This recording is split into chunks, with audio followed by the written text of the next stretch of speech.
Hello, today I'm going to show you guys how to roast chicken. It's incredibly easy. I like to say that, like most things in life, people overcomplicate the roasting of the chicken. I've got 1 temp in the oven. It's going to go in once and it's going to just have a lot of simplicity and let the chicken speak for itself.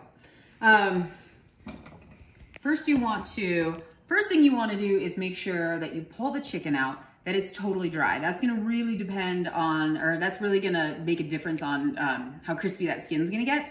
So I took it out about 20 minutes ago and I patted it down so it's super dry. You don't want it to be super cold and you don't want it to be wet at all. Then you can truss your chicken. Everybody trusses it in their own way. I definitely had times where I did not have, where I didn't have string, and that's fine too. But it is nice to be able to just kind of hold that chicken together. As you can see, I put it right into a cast iron pan. That's what I'm gonna cook it in. So I am going to just wanna tuck these guys all in.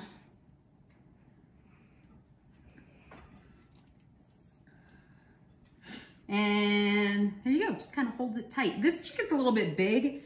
This one's about a 4.5 pounder. You can either tie it in a bow or, so now that it's trussed, we definitely you want to make sure that the breast side is up when you're cooking it. So you get the legs up too. And then there's nothing on it. There's no oil.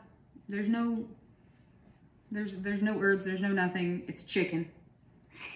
It's just a chicken and a lot of salt. So what's gonna happen is the oils are gonna come out and it's gonna crisp up that salt.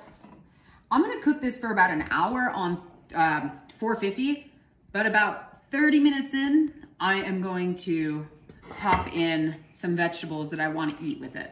You could just do this and that was it, but I like to throw some vegetables in so it's a full meal when it's done. So I'm gonna pop this in the oven.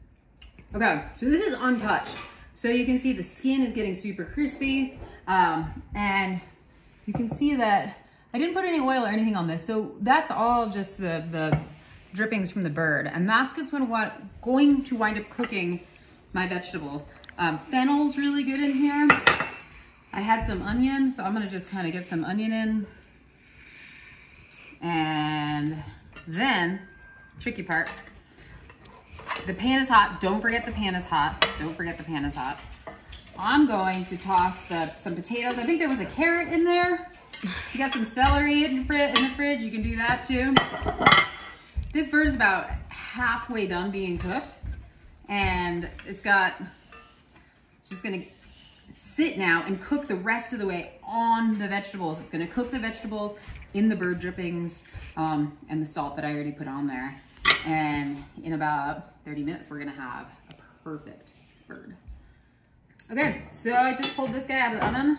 Remember, which it's impossible to sometimes, but if you're gonna cook it in the pan, that the pan stays hot after you pull it out of the oven. And so it's cooked all the vegetables in there. And then there's some drippings. If you want, you can get down in there and kind of baste it with some of the drippings. I don't know if you can see. Can you see? So that's just all from the chicken. So I'm just gonna kind of dump it over. This will rest for about 15 minutes before we cut into it. This is it. It's perfect. You can, a few people can eat off it, and when you're done, don't forget to save the carcass, and you can make some stock. It's a great time then to make that's another good thing about not putting too many herbs or anything into your chicken. It's pretty simple. And so now we're gonna have also a pretty simple carcass to make some stock out of, or some homemade broth, make some chicken soup, pozole, and yeah, that's it. This is a beautiful chicken.